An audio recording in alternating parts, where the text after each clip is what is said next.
Hello friends, welcome to educative classes. My name is Parul और आज के वीडियो में हम सीखेंगे प्राइमरी ऑक्सिलरीज ये क्या होती है और इनका यूज़ कहाँ कहाँ होता है। पिछला वीडियो जो मैंने बनाया था प्रेजेंट कॉन्टिन्यूअस टेंस का, तो उसमें कई जगह इज़ एम आर का यूज़ हुआ था। तो किसी ने मुझसे पूछा कि ये क्या होते हैं, इज़ एम आर कैसे कहाँ लगते हैं, इनके बारे में आप थोड़ा बताइए, तो इसलिए ये वीडियो है। अगर आप भी प्राइमरी ऑक्सिलरीज को समझना चाहते हैं और जो कि इंग्लिश ग्रामर के पॉइंट ऑफ व्यू से बहुत इंपॉर्टेंट है, अगर इंग्लिश को ठीक से समझना है तो इस वीडियो को पूरा एंड तक देखिएगा। तो चलिए शुरू करते हैं। बी, हैव और डू जो होती हैं हमारी प्राइमरी ऑक्सिलरीज होती हैं। ये क्या होती हैं? तो पहले समझते हैं कि ऑक्सिलरीज क्या होती हैं। तो जब किसी वाक्य में एक से अधिक क्रियाएं होती हैं तो उनमें से एक मेन वर्ब होती है और जो दूसरी वर्ब होती है उसको ऑक्सिलरी या हेल्पिंग वर्ब बोलते हैं। जैसे ऑक्सिलरी वर्ब के दो प्रकार होते हैं, पहले ये समझते हैं फिर एग्जांपल समझेंगे। ऑक्सिलरी वर्ब दो प्रकार की होती हैं।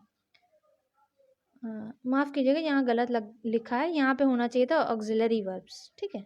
तो उसको नज़रअंदाज करेंगे।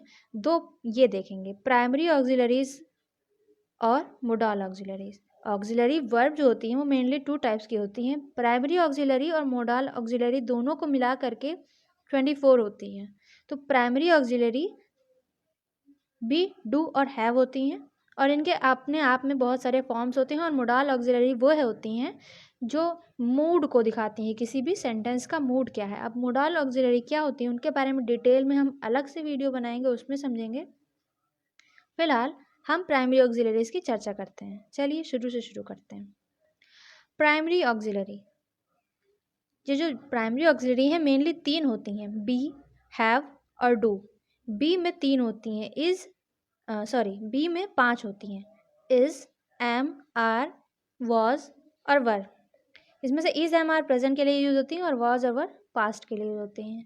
हैव वाली जो होती हैं उसमें तीन होती हैं, हैज, हैव और हैड। और डू की जो फॉर्म होती है वो होती है डू, डज और डिड। इसमें से डू और डज प्रेजेंट में यूज होती हैं और डिड पास्ट में। आइए आगे देखते हैं कि इनका यूज कैसे कैसे और कहाँ कहाँ होता है। तभी इनका यूज़ हम सही से समझ पाएंगे जब इनके हम सेंटेंसेस देखेंगे। तो वीडियो को पूरा ही देखिएगा तभी पूरी चीज़ें समझ में आएंगी। आधा ज्ञान तो जानते ही हैं कितना खतरनाक होता है, ज्ञान ना हो तो ज़्यादा अच्छा है, लेकिन आधा ज्ञान तो बहुत ही खतरनाक होता है, इसलिए वीडियो को पूरा देखें। बी, ऑक्सिलरी वर्ब का प्रयोग। तो बहुत ही आसान है ये। इज, एम, आर का प्रयोग जो होता है वो प्रेजेंट कॉन्टिन्यूअस टेंस में होता है और जो वॉज और वर का यूज़ होता है वो पास्ट कॉन्टिन्यूअस टेंस में होता है। प्रेजेंट कॉन्टिन्यूअस टेंस का वीडियो बन चुका है, उसके बारे में हम बात कर चुके हैं। ऊपर लिंक कर दूंगी या फिर डिस्क्रिप्शन में डाल दूंगी, देख सकते हैं कैसे हुआ। और वॉज और वर का सेम वैसे ही होता है पास्ट कॉन्टिन्यूअस में। For example, he is writing a letter. He के साथ लग गया इज, राइटिंग अ लेटर। अब इस सेंटेंस को ध्यान से देखिए, इसमें दो वर्ब आपको दिख रही होंगी, एक होगी इज और एक होगी राइटिंग। तो इसमें से जो राइटिंग है वो मेन वर्ब है और ये जो इज है वो उसकी हेल्प कर रही है। It means it is helping verb of main verb, इसीलिए इसको मेन वर्ब की हेल्पिंग वर्ब बोलेंगे या ऑक्सिलरी वर्ब बोलेंगे। I am writing a book, अब आई के साथ एम लगेगा। राइटिंग अ बुक, मैं एक किताब लिख रहा हूँ या लिख रही हूँ। He is writing a letter, वह एक पत्र लिख रहा है। फिर है बॉयज़ आर प्लेइंग, लड़के खेल रहे हैं, प्लूरल के साथ आर लगता है और ये प्रेजेंट कॉन्टिन्यूअस टेंस है। ये तीनों प्रेजेंट कॉन्टिन्यूअस टेंस हैं। She was singing a song, वह एक गाना गा रही थी। रही थी, रही थी होता है कॉन्टिन्यूअस, अब वॉज आ गया तो इसका मतलब past continuous tense. We were watching television, ये भी वैसे ही होता है लेकिन जो वर होता है वो प्लूरल के लिए यूज होता है, तो इसमें वी जो है वो एक प्लूरल है। तो वी वर वॉचिंग टेलीविजन, हम टेलीविजन देख रहे थे। अब आगे देखें बी ऑक्सिलरी का यूज़ कहाँ होता है। बी वर्ब का जो यूज़ होता है वो पैसिव वॉइस के टेंसेस में भी होता है। तो पैसिव वॉइस जब समझेंगे तो और डिटेल में समझेंगे, फिलहाल उसके एग्जाम्पल्स देख लेते हैं। She is punished bye her father, वह अपने पिता के द्वारा पनिश की गई। तो इज़ लगा यहाँ पर, इज़ एक टू बी वर्ब है। द गेट वॉज ओपनड, जो गेट था वह खुला था। फिर उसमें से आर का यूज़ कहाँ होता है? आर एक स्पेशल जगह यूज़ होता है। आर का प्रयोग आदेश निर्देशित करने के लिए भी किया जाता है। आदेश निर्देशित करना मतलब किसी को कोई काम करने के लिए कहना कि आपको ये आदेश दिया जाता है, आप ऐसा कीजिए। अब देखें इसका यूज़ कैसे करते हैं। Example, you are to write your name at the top of the sheet. You are to write at your name at the top of the sheet. इसमें जो R2 आपको दिख रहा है, ये R2 को ऐसे समझिए कि ये R2 नहीं है, यू आर ऑर्डर्ड टू है। इसमें ऑर्डर्ड छुपा हुआ है, तो यू आर ऑर्डर्ड टू, इसमें आर के साथ टू लग जाता है। इसका मतलब ये आपको ऑर्डर दिया जा रहा है कि आप ऐसा करिए। तो you are ordered to write your name at the top of the sheet, मतलब आपको ये आदेश दिया जा रहा है। दूसरा है ही सेज दैट, वो कहता है that you are to go to your house at once, कि तुम अभी अपने घर चली जाओ। You are ordered to go to your house at once, तुम्हें अभी अपने घर जाने का आदेश दिया जा रहा है। तो इस यू आर टू का use you are ordered to के रूप में भी किया जाता है। इन सेंटेंसेस को जो भी आप ये सब पढ़ते जा रहे हैं, आप चाहें तो इसको नोट कर लीजिएगा किसी कॉपी में, या फिर इसका मैं PDF या कुछ भी डिस्क्रिप्शन में डाल दूंगी, या जो लोग मुझे मांगेंगे email ID अपनी कमेंट में डाल दीजिएगा, मैं इनको भेज दूंगी। ठीक है, तो फिर आगे बढ़ते हैं। आगे है बी ऑक्सिलरी वर्ब का यूज़। तो बी ऑक्सिलरी का वर्ब का यूज़ क्या होता है? योजना बनाने के लिए भी होता है। साथ साथ समझते भी चलेंगे बहुत आराम से। कैसे योजना बनाने के लिए? मतलब कोई काम फ्यूचर में होने वाला है, लेकिन उसको अभी बोलेंगे योजना बनाने के लिए। जैसे the show is to start at 6 PM, मतलब जो शो हो वो 6 PM पे स्टार्ट होगा। तो ये योजना ही तो है, ये हमने पहले से प्लान कर लिया। तो यहाँ पर भी इसका यूज़ होता है, या टू बी वर्ब का यूज़ होता है। दूसरा है, नेक्स्ट है, बी के साथ अबाउट लगाकर इन्फिनेटिव का प्रयोग के लिए भी होता है। Be plus about plus infinitive मिलाकर भी बी का यूज़ होता है। अब इन्फिनेटिव क्या होता है? कुछ लोग पूछेंगे इन्फिनेटिव तो हमने पहली बार सुना, या सुना भी होगा तो उनके बारे में कॉन्सेप्ट नहीं क्लियर होगा। तो देखिए, थोड़ा सा मैं इसके बारे में थोड़ा सा बात कर लेती हूँ, फिर बाकी डिटेल दूसरे किसी और वीडियो में बात करेंगे। तो देखिए, वर्ब जो होती हैं वो बेसिकली 2 टाइप की होती हैं। ये मेन वर्ब और हेल्पिंग वर्ब नहीं, तो ये दूसरे तरह का डिस्क्रिमिनेशन होता है, दूसरी तरह हम डिवाइड करते हैं। तो उसमें जो कुछ वर्ब होती हैं उसको हम फाइनाइट वर्ब बोलते हैं, और जो दूसरी वर्ब होती हैं उसे हम नॉन फाइनाइट वर्ब बोलते हैं। जो फाइनाइट वर्ब होती हैं, बहुत ही ध्यान से सुनिएगा, जो फाइनाइट वर्ब होती हैं वो टेंस के ऊपर डिपेंड करती हैं, और जो नॉन फाइनाइट वर्ब होती हैं वो टेंस के ऊपर डिपेंड नहीं करती हैं।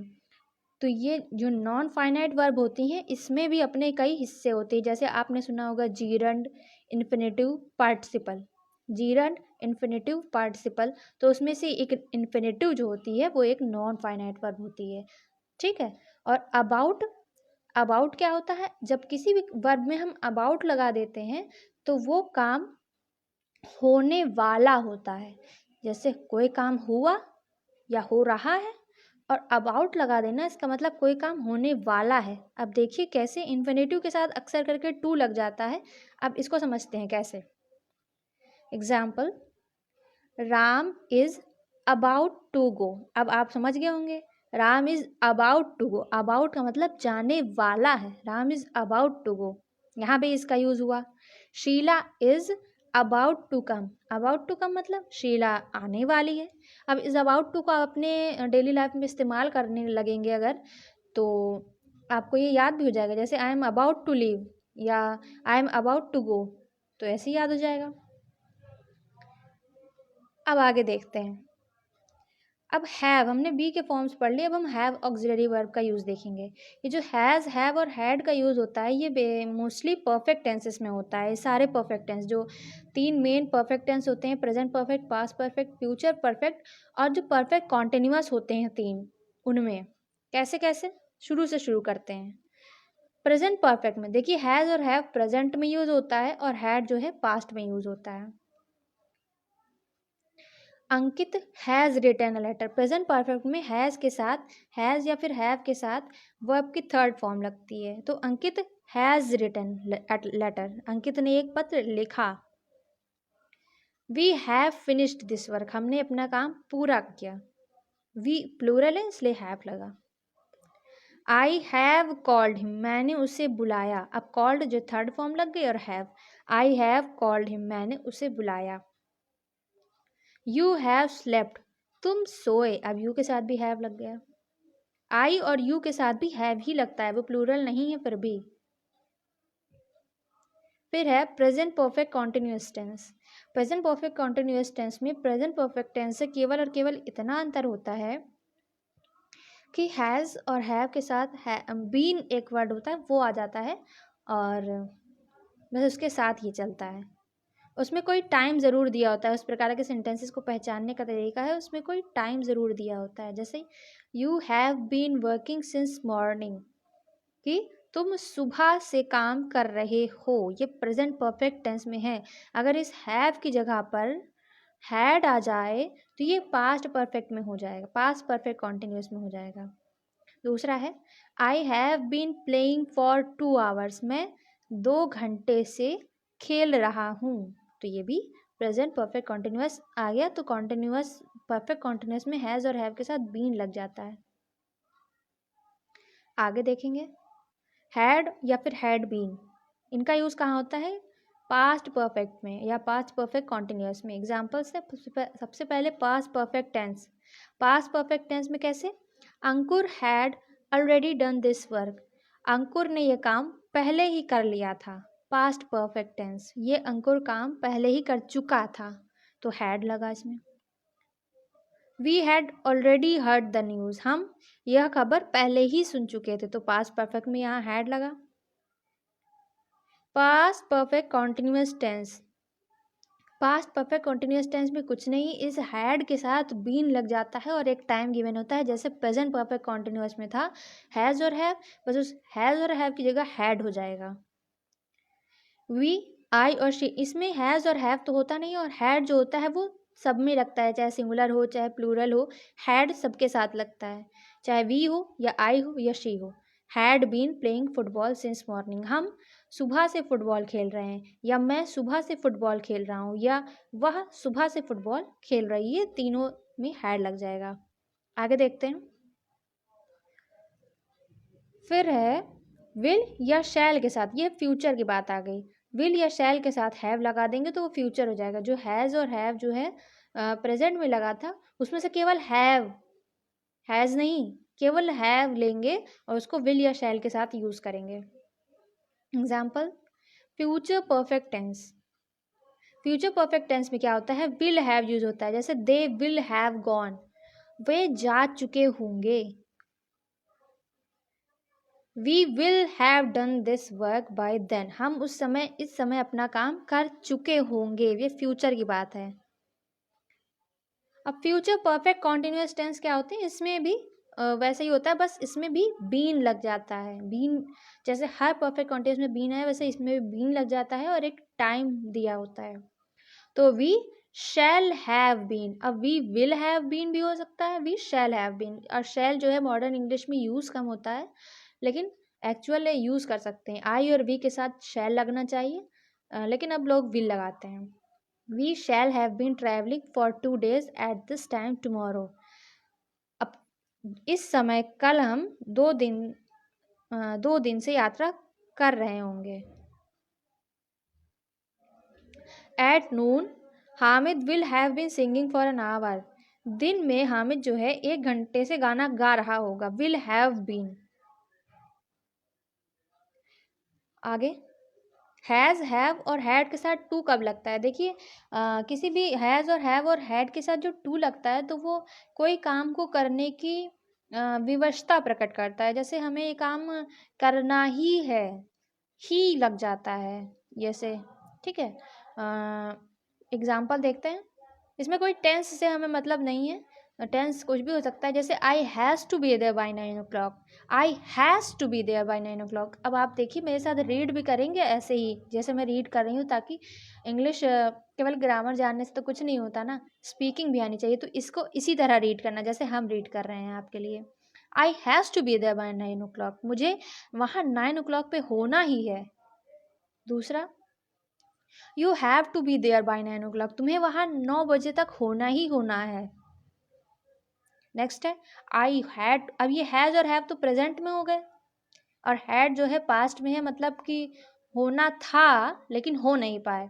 तो I had to go there by 9 o'clock, मुझे वहाँ हो नहीं पाए या हो पाए इससे मतलब नहीं, लेकिन मुझे वहाँ होना था। I had to go there by 9 o'clock, कि मुझे वहाँ 9 बजे ही जाना था, 9 बजे ही जाना था। Anshu had to complete the work himself, Anshu को अपना काम खुद से ही कंप्लीट करना, जैसे ही आ रहा है ना वही दिखाता है टू। आगे देखते हैं, डू ऑक्सिलरी का प्रयोग कहाँ होता है। अब हमने बी पढ़ लिया, बी की जो 3 होती हैं इज, एम, आर, वॉज, वर, और हैव की हमने पढ़ ली, हैज़, हैव और हैड, हर तरीके से हमने पढ़ लिया, कुछ भी छूट नहीं रहे हैं। और डू का प्रयोग अब हम देखते हैं। डू, डज और डिड का जो यूज़ होता है वो केवल और केवल नेगेटिव और इंट्रोगेटिव सेंटेंस बनाने में होता है, कभी भी ये एफर्मेटिव सेंटेंसेस में यूज़ नहीं होता है। और इसमें से जो डू या डज होता है, ये जो डू या डज होता है इसका यूज़ होता है प्रेजेंट इंडेफिनिट टेंस में, और जो डिड होता है उसका यूज़ होता है पास्ट इंडेफिनिट टेंस में। अगर आपने प्रेजेंट इंडेफिनिट टेंस का वीडियो नहीं देखा है तो देख लीजिए जाकर, उसमें मैंने बहुत अच्छे से एक्सप्लेन किया है। फिलहाल अब ये याद रखना है कि डू, डज और डिड जो है निगेटिव या फिर इंट्रोगेटिव में आता है। इसमें से जो डू या डज है वो प्रेजेंट इंडेफिनिट टेंस में आता है, और जो डिड होता है वो पास्ट में आता है। और डू या डज में कैसे चूज करें, तो आई, वी, यू और कोई भी प्लूरल होता है उसके साथ डू आता है। क्या, आई, वी, यू और कोई भी प्लूरल उसके साथ डू आता है, और कोई भी सिंगुलर होगा, ही, शी, इट या फिर कोई भी सिंगुलर उसके साथ आता है डज। तो चलिए शुरू करते हैं एग्जाम्पल्स देखना। एग्जाम्पल्स में पहला, Kamal does not write a letter, ये एक नेगेटिव है, कमल पत्र नहीं लिखता है। डज नॉट का मतलब इंडेफिनेट हुआ, तो इंडेफिनेट में लास्ट में ता आता है। Kamal does not write a letter. You do not play cricket, तुम क्रिकेट नहीं खेलते हो। डू यू नो हिम, क्या तुम उसे जानते हो, ते आ रहा है इंडेफिनेट में, क्या तुम उसे जानते हो। डज मनोरमा लिव हेयर, क्या मनोरमा यहाँ रहती है। अब डज लगा मनोरमा के साथ क्योंकि सिंगुलर है, और यू के साथ डू लगता है। डिड श्याम कम हेयर, क्योंकि थर्ड फॉर्म जो होती है कम की कम ही होती है, तो पास्ट में भी कम ही लगेगी, तो कम केम कम, तो डिड श्याम कम हेयर, क्या श्याम यहाँ आया था, सॉरी आता है या आया था, तो डिड लगा पास्ट में। तो अभी आशा करते हैं ये सारी चीज़ें आपको समझ में आई होंगी, थोड़ी बहुत तो आई होंगी, लेकिन ये चीज़ें समझना बहुत ज़रूरी है।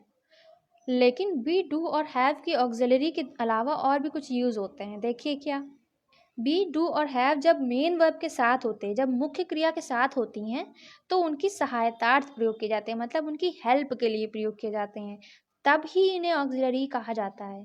किंतु यह मुख्य क्रिया के बिना भी प्रयोग किए जाते हैं। ऐसा नहीं है कि इसको केवल राइटिंग के साथ ही लिखा जाएगा, ऐसा नहीं है, इस कई बार अलग भी यूज़ होता है, लेकिन तब उसका रोल बदल जाता है, तब वो ऑक्सिलरी वर्ब नहीं होती है, एक वो as a ordinary verb use होती है। कैसे, देखते हैं example. He is a farmer, अब देखिए बी जो होती है, बी वर्ब वो होती है होना, कोई चीज़, कोई व्यक्ति कोई चीज़ है या कोई चीज़ है वो खुद में, तो ही इज़ अ फार्मर, वह एक किसान है। अब यहाँ आप देख रहे होंगे आपको इज़ के अलावा कोई भी वर्ब नहीं दिख रही होगी, ठीक है। तो इस जो है होना है, तो वह एक किसान है, इसलिए इसके साथ कोई वर्ब नहीं है, तो इज ही इसकी ऑर्डिनरी वर्ब है, वही मेन है उसकी वर्ब, तो इस जो है यहाँ पे ऑक्सिलरी वर्ब नहीं बोली जाएगी। दूसरा sentence, you are a doctor, तुम एक डॉक्टर हो।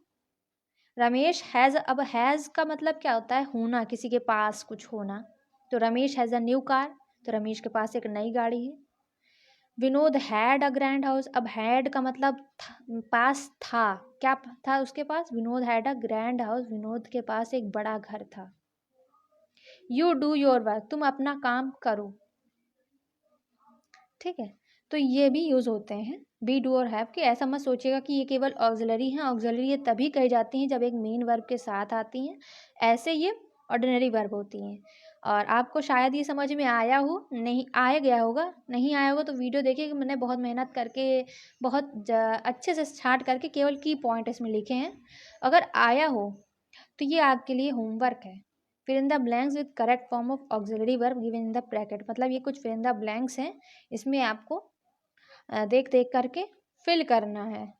ये जो ब्रैकेट में दिया है इसमें से फिल करना है। जैसे the head master dash very disappointed is am are में से कौन सा आएगा, सेकंड वाले में कौन सा आएगा, थर्ड वाले में कौन सा आएगा, फोर्थ वाले में कौन सा आएगा, इन सब के फिल इन द ब्लैंक्स आपको 1 2 3 4 5 नंबर डाल के कमेंट में इसका आंसर लिखना है। और इसका आंसर मैं थोड़े दिन बाद बता दूंगी कमेंट में, लेकिन थोड़े दिन के लिए इंतज़ार करते हैं, देखते हैं कितने लोग बताते हैं।